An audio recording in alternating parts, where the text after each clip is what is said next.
Do you know the difference between MARAD and FMC? But like, do you really? Don't worry, I gotcha. We'll talk about it today. Hi, welcome to By Land and by Sea, an attorney breaking down the week in supply chain, presented by the Maritime Professor. Me, I'm Lauren Beagen, founder of the Maritime Professor and Squall Strategies, and I'm your favorite maritime attorney. Join me every week as we walk through both ocean transport and surface transport topics in the wild world of supply chain. As always, the guidance here is general and for educational purposes only. It should not be construed to be legal advice, and there is no attorney-client privilege created by this video. If you need an attorney, contact an attorney. So before we get into the discussion of the day, let's go through my top 3 stories of the week. So story number 1. Ocean freight rates have been on a steady decline since just after the beginning of 2022. But does a decline from an astronomical high really count? FreightWaves has their data, business intelligence, forecasting platform, Sonar, that aggregates freight data, and they're reporting that ocean freight rates are down to just under $6,000 per 40 equivalent unit, so FEU, 40 equivalent unit. This is on the Asia-US West Coast route. So Drewery World Container Index is reporting mostly the same, but they're saying it's actually just above 6,000. So let's call it 6,000.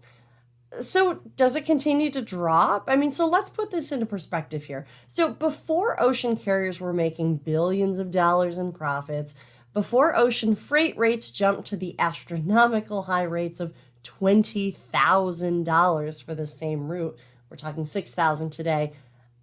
It was 20,000 at one point for the same route.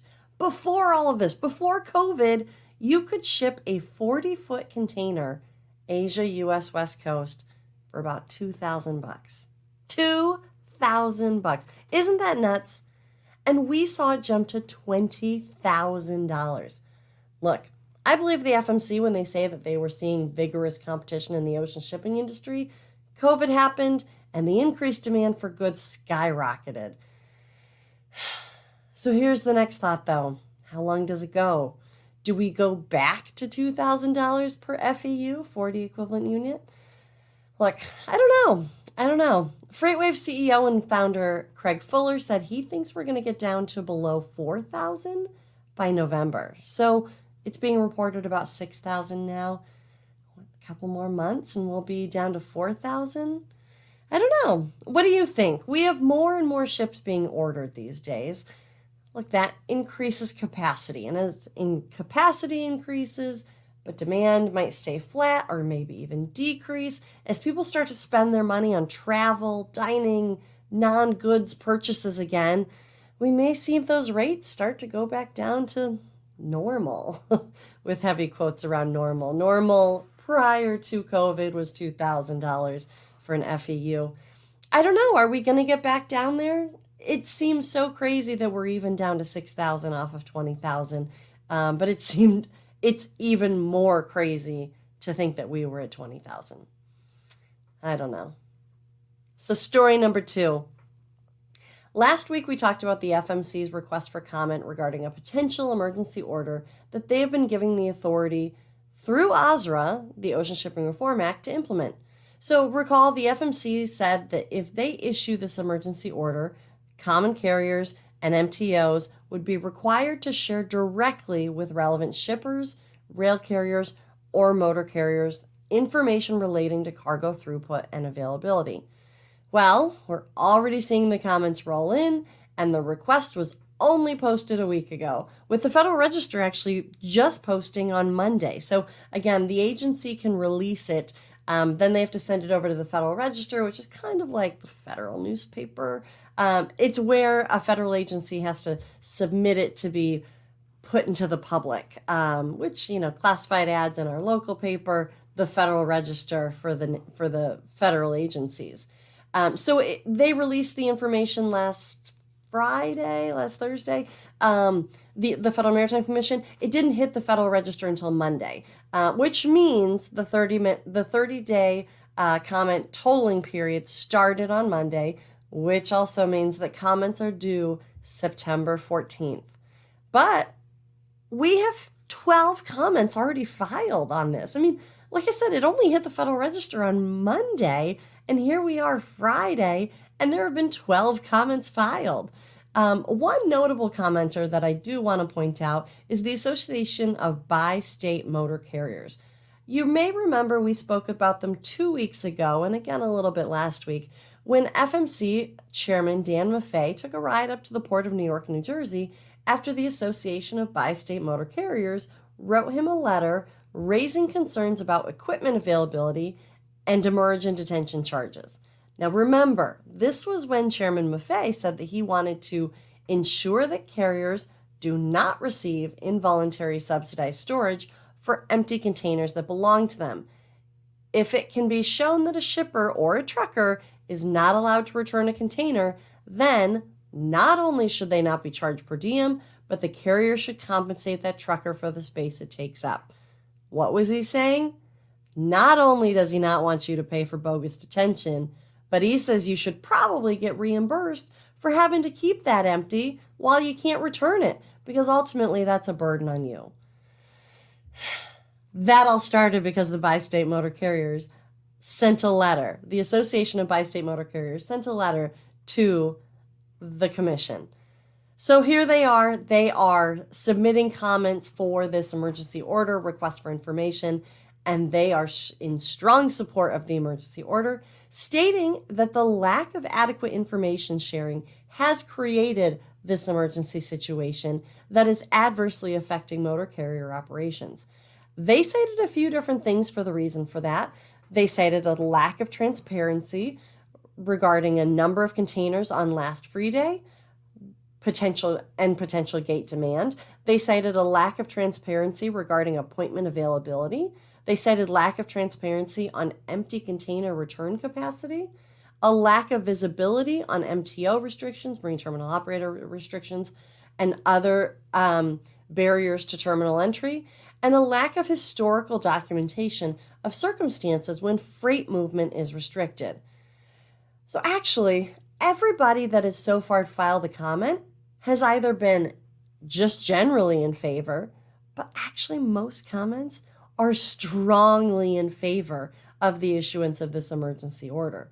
As you can imagine, a few of the commenters, most of the commenters so far are motor carriers, but that doesn't mean anything. These are all very strongly in favor of this emergency order. We still have 3 weeks left. I wonder how many comments this docket's going to receive. If you want to look it up, follow along with me. I'll keep an eye on it. The FMC maintains a list of all of the documents related to this docket, which is docket 22-19. So go have a look. It's in their e-reading room.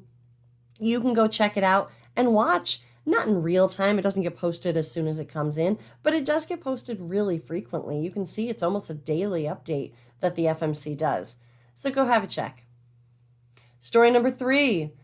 Container imports, specifically at LA Long Beach, are staying at or above peak, despite reports that large importers like Walmart and Target have been canceling their orders in the millions and billions of dollars.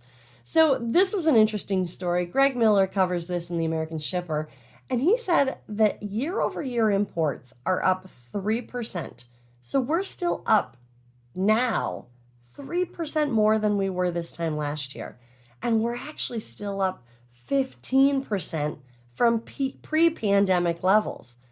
I mean, we were already on a really high import trajectory prior to COVID happening. And then, of course, we saw the crazy demand of goods coming in, but we're still up 15% over pre-pandemic, and we're still up 3% over just last year at the same time.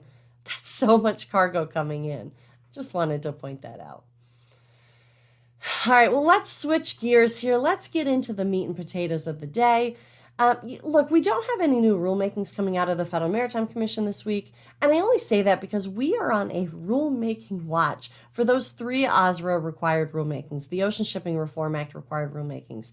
So this week I thought it might actually be nice to take a step back and do a quick 101 on the FMC and MARAD. So being that August is traditionally a vacation month, I had actually intended to keep this month's, just the topics relatively streamlined and the episodes shorter. But here we are, August 20th, and I'm just now getting around to having a shorter episode and a more streamlined 101. But oh well, there's just so much going on. All right, so what's the 101 here? So what can I bring everybody up to speed on? It's so important sometimes to just kind of take inventory of what's out there and make sure that we're all on the same page. Okay, so we have 2 different agencies. We have the Federal Maritime Commission. We know them. We talk about them quite a bit. And we have MARAD, the Maritime Administration. So what's the difference? They're not the same agency. Did you know that? They're not the same agency. It's important because, words matter. The Federal Maritime Commission and the Maritime Administration. So the FMC, the Federal Maritime Commission, is an independent federal regulatory agency, whereas MARAD, the Maritime Administration, is an agency within the Department of Transportation, the U.S. Department of Transportation. That's actually one of the administration's cabinet-level agencies, meaning a close connection with the sitting president's office. So whenever you talk about the administration is another way of saying the president's office. So it's one of the president's office's cabinet-level agencies, which is essentially one of the advisors on the stated subject matter. So transportation, or more specifically here, maritime. So the FMC is the independent regulatory agency that's charged with regulating the movement of ocean-borne cargo for the benefit of the U.S. exporter, importer, and U.S. consumer. It's independent. That's important to note. It's this independent nature that really allows it to be insulated from political changes in administration. Sure, the president can appoint the chairman of the FMC, but they can't set the entire commission lineup. The commissioners, there's 5 of them, are on 5-year staggered terms. And while they're nominated by the president, they must be confirmed by the Senate in order to assume the role. But this only happens when one of their terms is up. And like I said, they're on 5-year staggered terms. So for the most part, there's not many up at the same time. Sometimes you can have holdovers, and so you might actually have 2 commissioners that might be going up in front of Congress at the same Senate at the same time for their confirmation. But it's a little more rare, and it's certainly now 5-year staggered terms. They really try to keep it to those 5-year terms. So contrast this with MARAD.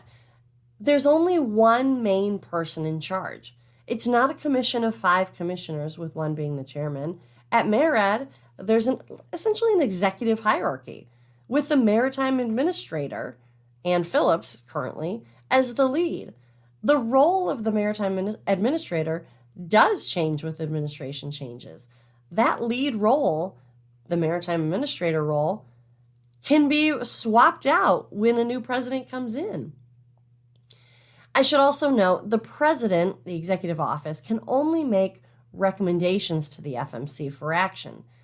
They cannot direct the FMC to do something. Only Congress can do that. This is another way that the FMC stays more insulated from politics, meaning it stays away from politics. It doesn't catch the whiplash that sometimes happens with political offices changing. It takes the entire Congress to pass something that directs the FMC to act. We just saw that happen this summer with the congressional passage of the Ocean Shipping Reform Act, OSRA 22. We talk about that quite a bit on this podcast. So the FMC's mission statement is ensure a competitive and reliable international ocean transportation supply system that supports the U.S. economy and protects the public from unfair and deceptive practices. I'm going to say that again. That's the FMC's mission statement. It's to ensure a competitive and reliable. Now that I think is something, that's why I keep saying that I think that the FMC really is going to get this right. They are on a mission to get this right because they want to help fix the supply chain right now that is not working as reliably as it could, and they want to make sure that it is competitive. It's in their mission statement. So ensure a competitive and reliable international ocean transportation supply system that supports the U.S. economy and protects the public from unfair and deceptive practices. Their mission is to protect the public from unfair and deceptive practices.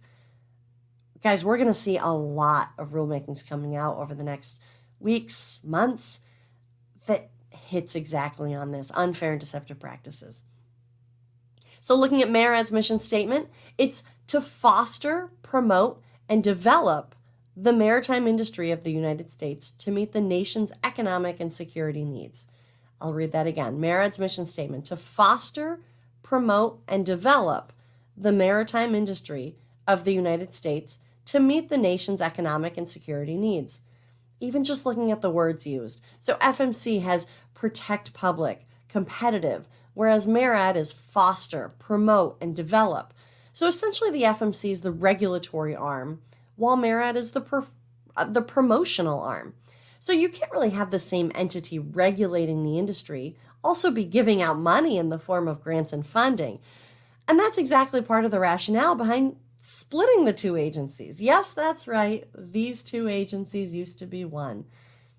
Collectively, these two agencies were one as the Federal Maritime Board, which was actually an agency within the Department of Commerce. So again, remember, Federal Maritime Commission is independent, and MARAD is an agency within the Department of Transportation now. These two used to be combined together as part of the Federal Maritime Board, and they were under the Department of Commerce. So, Department of Commerce, what are the other agencies? Think NOAA, National Oceanic and Atmospheric Administration. Think National Weather Service. Think Economic Development Administration, Patent and Trade Office. These are all offices of the Department of Department of Commerce. And the Federal Maritime Board used to be one of those. But in 1961, the two agencies split and went their separate ways. MARAD went over to, as we know, the Department of Transportation, and FMC became an independent regulatory agency. FMC was charged with regulating U.S. ocean commerce, and MARAD was formed to promote America's merchant marine and oversee an emergency reserve of cargo ships for use in times of conflict, essentially the U.S. flag fleet. So that's it. Like I said, it was just a quick hit today, a brief 101 kind of day. Keep an eye out for my e-learning classes. They're almost ready, and I anticipate hopefully a late September release, so keep an eye out for a pre-sale in early September. We're likely diving in a little deeper into topics like this and many other 101 topics, and maybe not so 101. As always, the guidance here is general and for educational purposes. It should not be construed to be legal advice directly related to your matter. If you need an attorney, contact an attorney. But if you have specific legal questions, feel free to reach out to me at my legal company, Squall Strategies. Otherwise, for the non-legal questions, e-learning, and general industry information and insights, come find me at the Maritime Professor. If you like these videos, let me know. Comment, like, and share. If you want to listen to these episodes on demand, or if you missed any of my previous episodes, go check out my podcast, By Land and by Sea, wherever you listen to podcasts. If you prefer to see the video, they live on my YouTube page, By Land and by Sea, presented by the Maritime Professor. And while you're at it, check out our website, themaritimeprofessor.com. So until next week, this is Lauren Beagen, the Maritime Professor, and you've just listened to By Land and by Sea. See you next time.